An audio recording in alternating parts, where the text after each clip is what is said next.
Y lo vamos a sumar a Lautaro Rivara. Él es sociólogo, es periodista y en este momento se encuentra en Paraguay. Lautaro, ¿cómo te va? Aquí Eduardo Martínez y Martín Bustamante te saludan.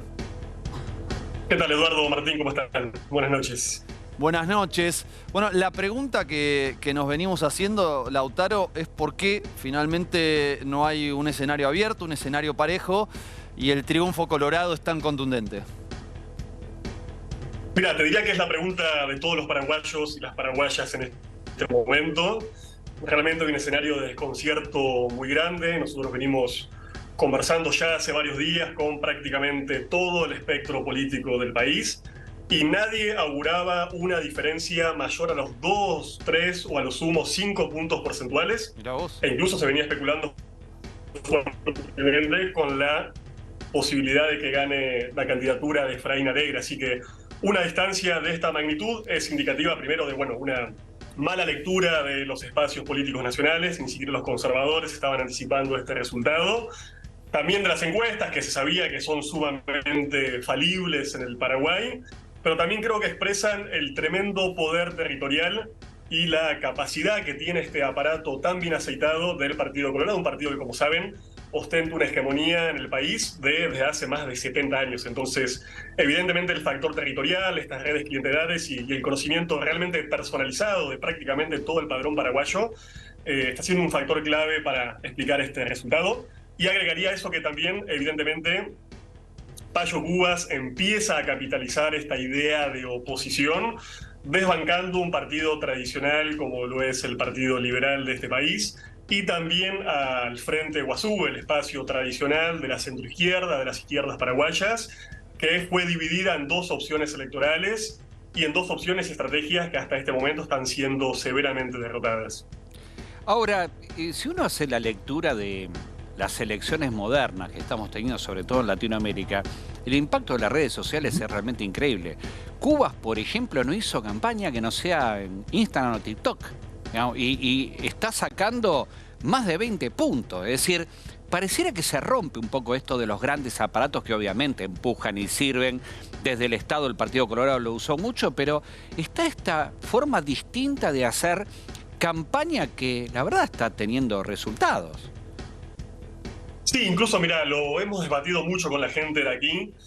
Yo venía percibiendo una cierta desvalorización de las posibilidades reales de Pacho Cubas, justamente bajo este argumento de que no tenía ni un partido de masas, ni una gran estructura, pero sí evidentemente una tremenda visibilidad en redes sociales, particularmente en Facebook, que es aquí la red social más popular, más pregnante.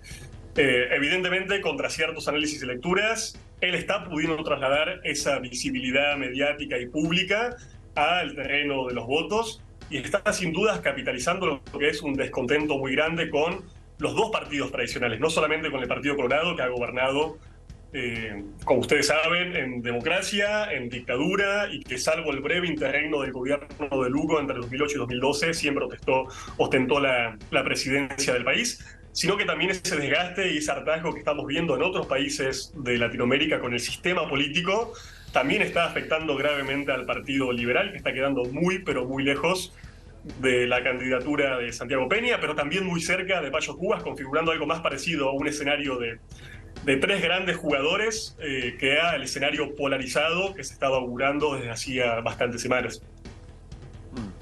Vamos a ver, mientras seguimos con esta entrevista, Lautaro, el tuit de Mario Abdo Benítez, el actual presidente del Paraguay, felicitando el triunfo de Santi Peña. Felicitaciones al pueblo paraguayo por su gran participación en esta jornada electoral y al presidente electo Santi Peña. Trabajaremos para iniciar una transición ordenada y transparente que fortalezca a nuestras instituciones y a la democracia del país. Lautaro, en algún sentido este es un triunfo de Peña, pero también es un triunfo de Cartes, de Horacio Cartes, que puso a su delfín, que ganó la interna del Partido Colorado y que finalmente pone nuevamente al presidente del Paraguay. En un momento muy adverso para Cartes, porque recién lo estábamos contando, fue sancionado por Estados Unidos, él y sus empresas, y pese a esa situación, teniendo en cuenta también el contexto que vos estabas relatando recién con respecto al ascenso de Pacho Cubas, ¿Cuál pensás que puede ser la orientación política de este retorno al poder de Horacio Cartes y también la política exterior que puede llegar a tener este presidente? Bueno, mira, ahí en primer lugar decir que históricamente las internas del Partido Colorado han sido bastante virulentas y que incluso muchas veces terminan siendo hechos políticos más determinantes que las propias elecciones generales. Sin embargo, sin importar la virulencia de esas internas, después se produce indefectiblemente lo que los colorados llaman el abrazo republicano, que es básicamente el alineamiento frente a la fracción o la candidatura que finalmente se impone en la presidencia de la República. Ese abrazo evidentemente se va a dar. Como vos decís y señalás muy bien, Cartes sale tremendamente fortalecido de este trance, aun cuando los Estados Unidos incidieron muy claramente en esta campaña, congelaron los activos no solamente del presidente, sino las posibilidades de financiamiento del propio Partido Colorado, llevando a que estas hayan sido unas campañas y unas elecciones más bien modestas, si consideramos el despliegue electoral que suele tener esa tremenda maquinaria de los colorados. Después, sobre la política exterior expectable, podríamos decir que un eventual triunfo de Efraín Alegre daba mayores posibilidades de una especie de realineamiento inteligente y activo del país en medio de esta disputa estratégica entre China y Estados Unidos que se está dando en todo el hemisferio, y Uruguay, por supuesto, no es la excepción. En ese sentido, de todo caso, hay que decir que Estados Unidos suele poner un huevo en cada canasta y suele apostar a diferentes caballos. Pero bueno, evidentemente me parece este realineamiento clásico, automático de Paraguay con Estados Unidos se va a ver fortalecido, lo cual es bastante extraño si consideramos que el Paraguay tiene, por ejemplo, una relación comercial importante con China, que compra, por ejemplo, sus productos agrícolas, sus productos de la industria agroexportadora, pero, sin embargo, la relación política que sostiene Paraguay con el gigante asiático es nula. En tanto, Paraguay sigue reconociendo a Taiwán y no reconoce todavía la política de una sola. Entonces, eso parece que va a fortalecerse en los años por venir. Ahora, ¿qué lectura podés hacer del Frente Guazú, ¿no? Porque esta partición que tuvo el partido, primero se acercó a la concertación, después se fue, se acerca a Acevedo, le pone su vicepresidente, pero la verdad es que jugó como mal políticamente en esta elección el partido de Lugo. Sí, hay que decir que el Frente Guazú en verdad apoyó dos candidaturas diferentes. En realidad una especie de ampliación del Frente Guazú, que es el Frente Guazú Niamonguetá, que incluye algunos partidos que no fueron parte del gobierno, por ejemplo, de Lugo, sino que se sumaron en años posteriores. Y sí, claramente las dos orientaciones, tanto la de plegarse de forma subordinada a una candidatura de Efraín Alegre como la de ir por fuera con Euclides Acevedo, salen muy golpeadas. Particularmente la candidatura de Acevedo nunca terminó de despegar, está sacando un porcentaje de votos. Ustedes tendrán la última actualización, pero cuando yo vi estaba cerca del 1,5%, lo cual, si sumamos además el tremendo resultado que está sacando Payo Cubas, amenaza gravemente con terminar de dispersar un espacio que venía muy golpeado. Sin embargo, hay que decir que hasta este momento estaría ingresando la ex ministra de Salud de Lugo, Esperanza Martínez, al Senado como figura hasta ahora única que representaría al Frente Guazú en este espacio, lo cual quizás pueda ayudar en algún sentido a resolver la crisis de liderazgo que venía sufriendo el Frente Guazú desde que, como ustedes saben, el expresidente sufrió un ACV y quedó realmente con una salud gravemente disminuida. Entonces, quizás esta puja entre quién va a ser el sucesor, la sucesora, se encamina un poco más fácil, considerando que Esperanza Martínez está siendo claramente la senadora más votada del espacio, incluso superando al propio Lugo, lo cual era un escenario que nadie, pero absolutamente nadie, estaba esperando aquí. También teniendo en cuenta un poquito esto que mencionábamos antes de las sanciones, que vienen de la administración Biden, ¿cierto? ¿Es posible esperar una apuesta por parte de Cartes y también de Santi Peña, ¿no?, el nuevo presidente, de un posible recambio en Estados Unidos y un retorno del trumpismo para alinearse, sí, ahí con un Estados Unidos que seguramente será un poquito más acogedor, ¿no?, para Cartes y para los colorados? Sí, ahí hay que entender, y realmente es difícil de explicar, por qué Estados Unidos llegó a apoyar a una candidatura que eventualmente era la menos conservadora, incluso con sectores de izquierda en su interior. Ahí hay que decir evidentemente la interna norteamericana hace tiempo se está expresando en su política exterior. Entonces, en eso, la declaración de Horacio Cartes como un personaje significativamente corrupto, no tenemos que pensar que Cartes está involucrado en cosas ilícitas, algo que es Vox Populi en este país, sino que simplemente están operando para desplazar a lo que sería un aliado natural de Donald Trump en un eventual retorno del expresidente norteamericano a la Casa Blanca.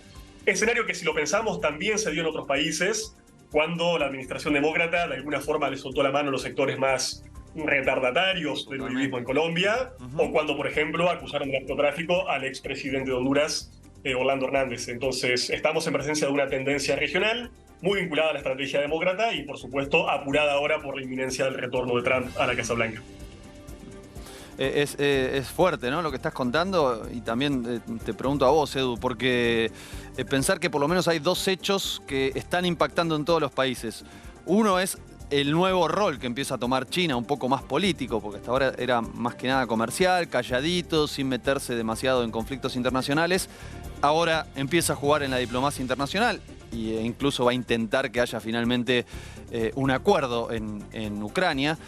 Y el otro es la interna o lo que sucede en las elecciones de Estados Unidos, cómo la política interna de Estados Unidos irradia, incide y es determinante en lo que pueda suceder en cada uno de los países. Absolutamente. Nosotros en el 2005 sabiamente le dijimos que no al ALCA, pero a partir de ese momento hasta aquí, China armó su ALCA en 18 países latinoamericanos, es decir, es muy poderoso económicamente. Sí. Y es cierto que en el último tiempo China empezó a jugar políticamente, coqueteando con el tema de Rusia, digamos, con un cierto apoyo a Rusia, pero de alguna manera en los momentos cúlmines, en las votaciones de la ONU, por ejemplo, se abstiene, ¿no? Es decir, no hay un apoyo total. Bueno, porque todavía tiene que jugar el rol neutral para poder negociar. Exactamente, pero está siendo bastante hábil en ese aspecto, no quiere perder ninguno de los negocios que tiene desperdigados por el mundo, sobre todo en un mundo post-pandemia. Entonces, hay un concepto que Rusia quiere instalar ahora también del multilateralismo, que no sea Estados Unidos y la Unión Europea quien lidere, y Latinoamérica está, cada elección que tiene, tomando un poco esa decisión en qué lugar se para, porque no es sencillo, no tenemos grandes encuentros latinoamericanos para tomar decisiones en conjunto, ¿no? Lautaro, ¿vos pensás que más allá de este triunfo de los colorados, hay algún horizonte de expectativa de que finalmente, dado que ya no son tantos los países que reconocen a Taiwán, de que finalmente, bueno, empiece a tener un vínculo diplomático más fluido con China? Estoy hablando de Paraguay. Sí, yo creo que esa es una tendencia irreversible. Digo, Taiwán podrá demorar, Estados Unidos podrán demorar este proceso de reconocimiento diplomático, pero es muy extraño que algunos países de nuestro hemisferio, del mundo, no reconozcan, por ejemplo, diplomáticamente a la que es ya, según prácticamente todos los indicadores, la principal potencia económica mundial, sobre todo porque suele ser además un reconocimiento que es desfavorable para los propios países. Como ustedes saben, Paraguay es el único país de toda Sudamérica que no reconoce a China. En los últimos escasos años tuvimos un cambio de signo en diferentes naciones caribeñas y centroamericanas. No tan reconocer China implicaría un cortar vínculos con los Estados Unidos, sino que permitiría al Paraguay en este caso tener cierta valencia, eventualmente mejores condiciones para negociar en un estatuto que sigue siendo, por supuesto, periférico y dependiente. Les comento ahí dos datos muy significativos para pensar esta relevancia geopolítica del Paraguay. Sí. Uno es que el presidente ganador, que en este caso está siendo Peña, va a negociar en agosto, va a renegociar con Brasil el Tratado de Itaipú, que es absolutamente vital para el sostenimiento de la economía del Paraguay. Bien. El otro es que los Estados Unidos están impulsando muy fuertemente que el cuerpo de ingenieros de las Fuerzas Armadas norteamericanas comiencen a dragar la hidrovía, que no solamente es la hidrovía argentina, sino la hidrovía que lleva desde Paraguay hasta el Paraná, permitiendo el viaje de buques de mayor calado, aumentando las ganancias de las propias compañías transnacionales norteamericanas y de alguna forma intentando taponar el ingreso de China a ese mercado por vía de cortar justamente esos flujos fluviales. Entonces, lo que se está jugando es bastante y tiene una enorme densidad geopolítica. Qué interesante estos datos que nos estás contando. Lautaro, te queremos agradecer muchísimo por este análisis y sobre todo por la posibilidad de aportarlo desde allí, desde el lugar donde están sucediendo los hechos. Así que te mandamos un gran saludo. Ha sido un placer y a disposición.